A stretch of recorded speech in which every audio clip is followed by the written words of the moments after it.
Hello everybody. I'm making this video for friends who ask me how much they can borrow. I create some visual content here to help you understand. So how much you can borrow largely determines by how much saving you have. So it's the blue parts and the green parts, right? And how much you can borrow, which is your borrowing power. In total, right? This is how much you can buy, right, in the market. So usually you will test out the maximum budget and your comfort level, right? These two are different concepts. So you want to go within your comfort level, right?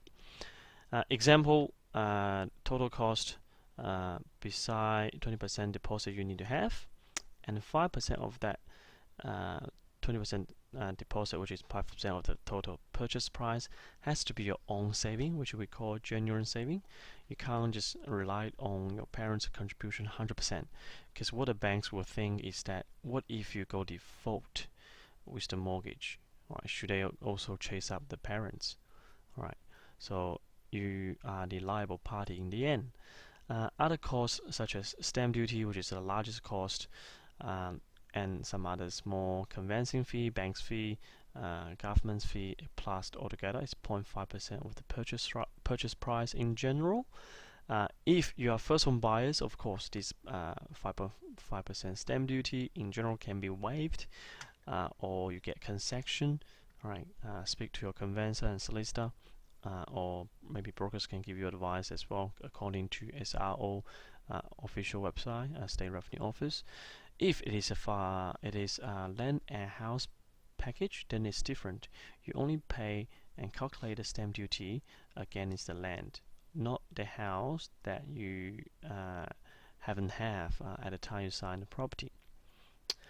Okay, so come back to the graph. The ratio between the deposit and the home loan can be adjusted. You can put more deposit and borrow less percentage or ratio. Okay, so with deposit, if you have less than 20%, then that will trigger lending mortgage insurance, which I'll introduce soon. Home loan, borrowing power determined by your income, existing liability, and expense. I highly recommend you to go through a banker or broker, go through a full pre-approval, not just the online calculation or some online approval with some banks are actually not formal approval. They just use the system to automatically approve your loan without looking into the terms of your payslip and your real situation. So that's not the best for you. Alright, and again, your borrowing power may differ among different banks and lenders.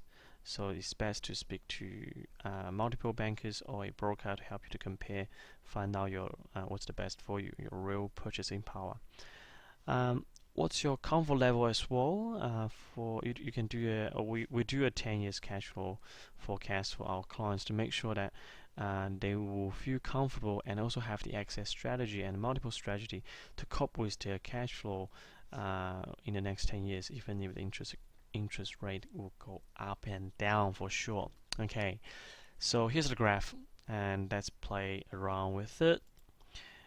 A lot of young first home buyers, they have very strong combined income or sole income. However, they don't have enough savings, right? They don't have 20%. That's not a problem. We have two solutions for that. One is called lending mortgage insurance for some child and children who have some pride. They don't want to go to ask the parents' help, so they can pay roughly 2%. That's called a 2% insurance. Alright, it's a third party insurance. It's the only insurance you buy to insure someone else. Alright, if you default and cannot repay the loan to the bank, then the insurance company will pay the bank. Alright. Okay, so other cost, again, you have to have that cost funding yourself. Insurance, you pay that on the date of settlement, and then the bank can lend you up to 95%. Alright, so term and condition apply. Look, maximum without lending insurance is 80%. So now you increase the loan amount from 400,000 to 475,000.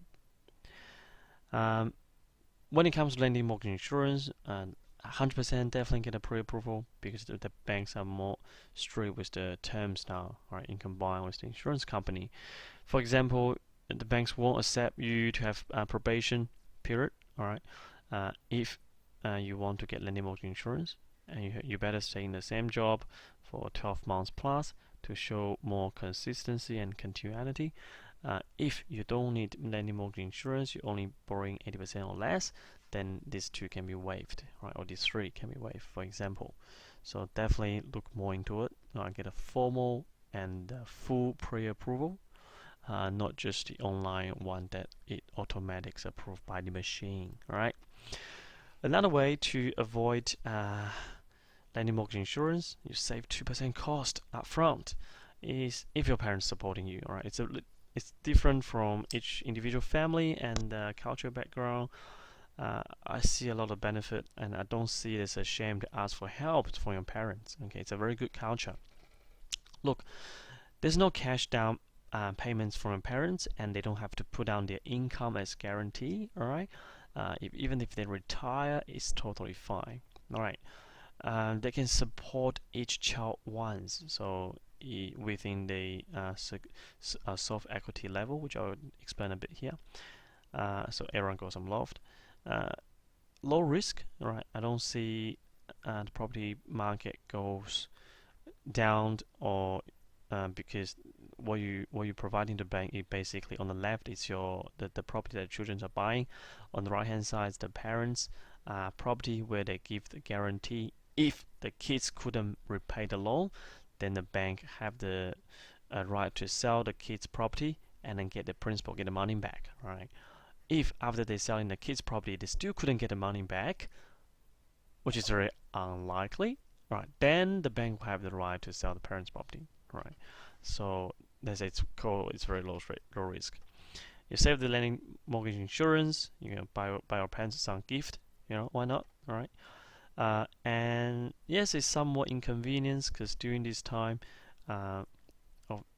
especially when you just started, when your parents want to sell the property, they need to get consent from the children's banks. So it's either when they sell the property, they get a cash out and pay the extra bit off, or they just couldn't sell the property until the kids take the name off. Right? They don't need this security guarantor anymore.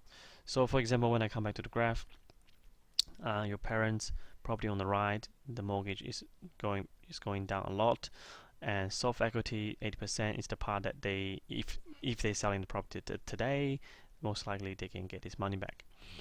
Let's say if they contribute 50% of the total property value today as a security contribution, and allow the other bank or the same bank to come as a second mortgage. All right. Give them the right to sell the parents' property if the kids couldn't pay off the 30% and even the 30% when the house is sold, the bank still couldn't get the money back. So it's give them double security. All right. So the banks will happy with the comfort level. All right. In the end, a lot of people ask me, why should I get a pre-approval? It sounds like a lot of paperwork. Look, you have to go through it anyway. It's just like the next example will be like jumping into the Falls Creek. All right, you don't look. It looks cool, right? It's just like buying a property. It looks cool to jump into the water, but you want to make sure it's safe. All right, you want to know how deep it is, the experience. All right, you don't want to, stuck in the hospital. All right, so you want to buy yourself some time. Pre-approval, formal pre-approval usually would take a week or two, and sometimes because the clients are busy as well, or the brokers or the banker or sick leave, annual leave, so you slow down the process. So you want to buy yourself some time, all right, and it give you a lot of this advantage when you negotiate with the agents. A lot of agents told me they will put a cash buyer and pre-approval buyers on the hot buyers list, right? It's better than the one, it looks more attractive than the one who don't have a pre-approval, because they present more risk to the agent. The agent actually don't get a full commission after the property settle, right? If the property can't settle, they can't get a full commission. So they prefer the people who are certain that they can settle. You're giving yourself more advantage during negotiation with the agent, right? You can settle faster. You bought yourself some time already, and seems like you can settle for sure, comparing with the one without pre-approval. You discover your real borrowing power. All right, you don't miss the opportunity as long as with your comfort level, and define your comfort level. All right, most importantly, right, you want to prevent the loss. It's a shame that I find a lot of people only find out in the end that they actually need to pay for penalty if it's late for settlement, or if they couldn't settle and they missed the deadline for 14 days plus. So the penalty calculate as for up to 14% per year, and you're paying it daily. All right, it's calculated daily.